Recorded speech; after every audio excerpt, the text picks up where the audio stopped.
Ms. Taylor, have you had sufficient time to discuss this case and all of its ramifications with your client? I have, Your Honor. Have you discussed fully with him his rights, defenses, and possible consequences to him of the guilty plea? Yes, Your Honor. Have you been able to do all the discovery you feel necessary? Yes, Your Honor. And have you informed your client of the importance of providing the court truthful and accurate answers in taking this plea today? I have. Have you apprised your client of any and all offers and counteroffers and answered his questions about those? Yes. Do you consent to the entry of the plea today? I do. All right, Mr. Kohberger, I need to ask you some questions this afternoon, or I guess it's this morning still. I do this to ensure that so that I am assured that you understand the nature of the charges to which I understand you're going to plead guilty, as well as the possible consequences to you of your guilty pleas. I want to make sure your plea is given voluntarily, and I want to make sure that you actually committed the crimes to which you're pleading guilty, because I don't want you to plead guilty to a crime you didn't commit. If you attempt to plead guilty today, but for some reason I don't accept your plea, then it is possible that your statements today could be used against you later at trial. Do you understand that? Yes. All right, thank you. And now, while you're standing, actually, why don't you take the oath from the clerk? Please raise your hand. Do you solemnly swear or affirm that the testimony you shall give in the matter not given before this court shall be the truth, the whole truth, and nothing but the truth, so help you God? Yes. All right, and Mr. Kohberger, just to make it easier, you don't need to stand when you speak to me. I appreciate the sign of respect, but for convenience, you can remain seated, all right?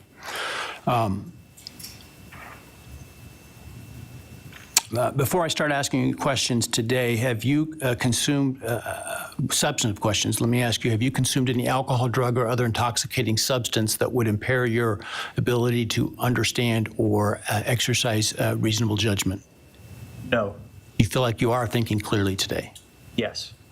All right, I want you to understand what the possible penalties are for each of the crimes to which I understand you're going to offer a guilty plea today. They include, on count one, the burglary, a fine of up to $50,000 and a period of incarceration of up to 10 years in the state penitentiary. You may be required to pay restitution to any victims of the crime. Count 2, 3, 4, and 5 for first-degree murder.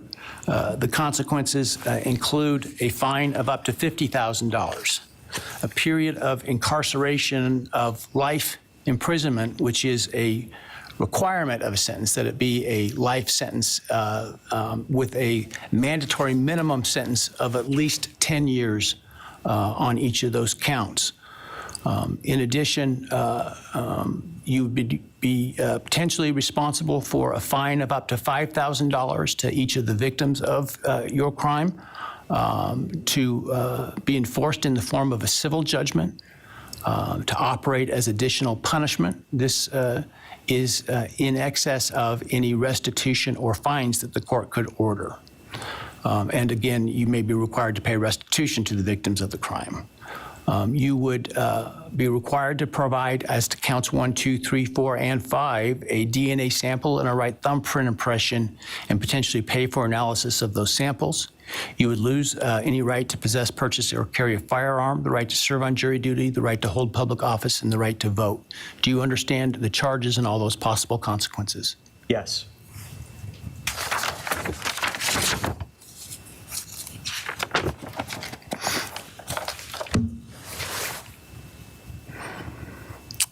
You've heard the plea agreement that I talked about today. Do you agree with that plea agreement?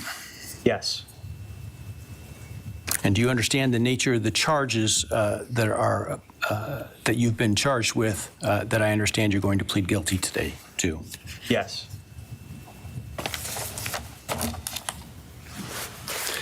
As I indicated, I'm not bound by the plea agreement, but the plea agreement is for the maximum on each count. Do you understand that I'm not bound by the plea agreement? Yes. Has anyone promised you that I would be lenient or easy on you if you pled guilty? No. Has anyone threatened you or anyone close to you to get you to plead guilty? No. Has anyone, other than the state's agreements with respect to the plea agreement, has anyone promised you anything in exchange for your plea agreement? No. Has anyone told you to be untruthful in answering my questions today? No. Has anyone offered you a reward of any kind other than the plea agreement in order to get you to plead guilty today? No.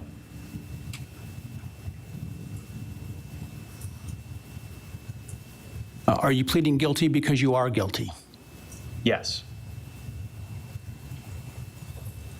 And counsel, obviously there have been a number of motions filed to suppress evidence in this case.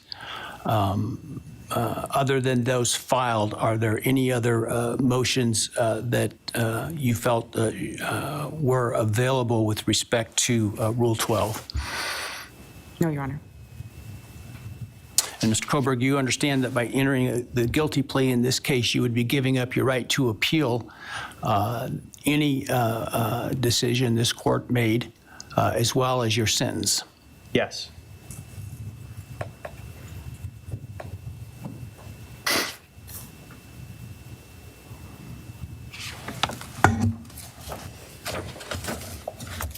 Have you had enough time to decide whether or not to plead guilty?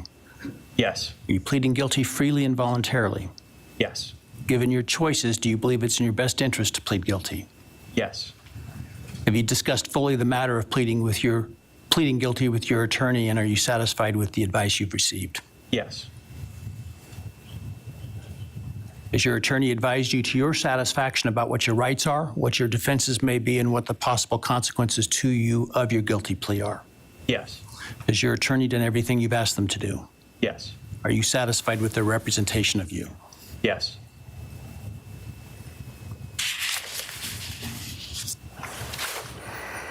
I have received a written guilty plea advisory questionnaire that is purported to be filled out by you. Did you fill that document out? Yes. Did you understand the questions that you answered in this document? Yes. And are the answers that are outlined in this document your answers? Yes. Are those answers truthful? Yes. Did you sign the document? Yes.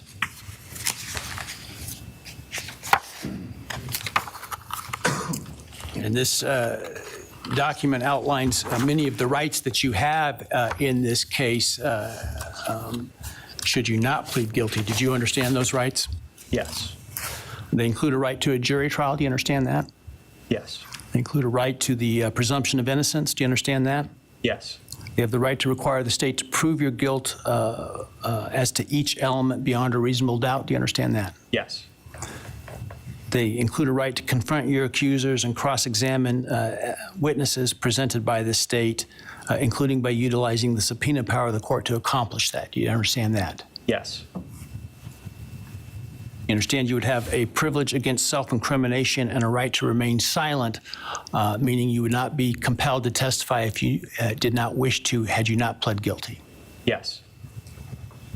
You understand you're giving up that privilege and those rights that I've just outlined by pleading guilty. Yes. All right, I want you to understand what the state would have had to have proven at trial had you, as to the crimes that you're pleading guilty to, had you, if you didn't plead guilty. Let me find the document. Hang on a second here. All right.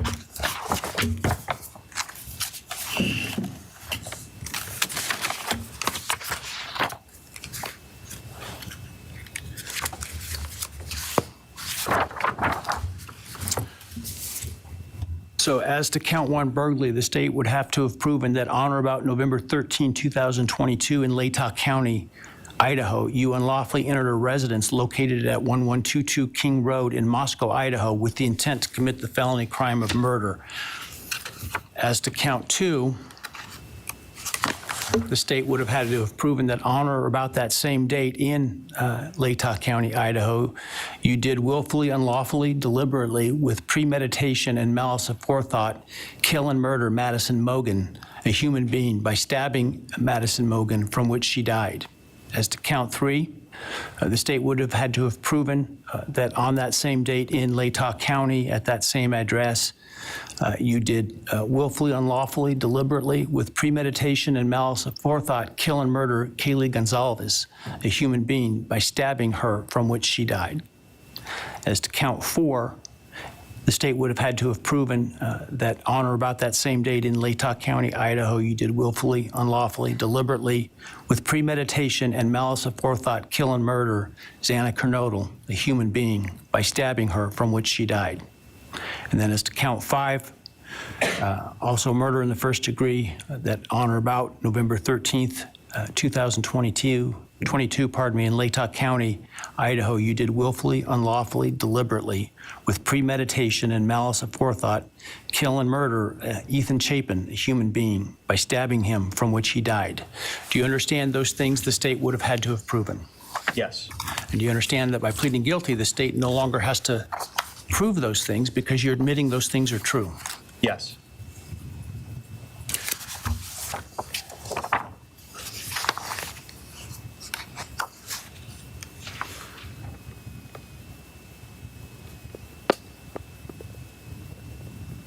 I want to also make, for the record, the defendant has provided with the guilty plea advisory form a document entitled Written Factual Basis that purports to have the defendant's signature dated 1 July 2025. Did you sign that document? Yes. And did you agree with the written factual basis that is included there? Yes.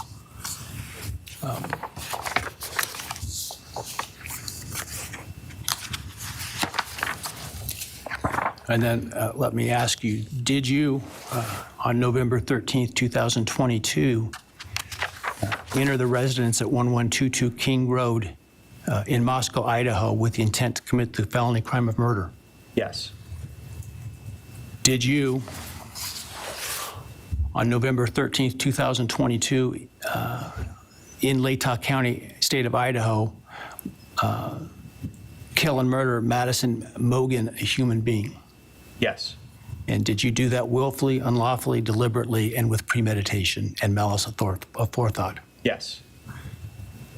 Did you, on or about that same date in Moscow, Idaho, kill and murder Kaylee Goncalves, a human being?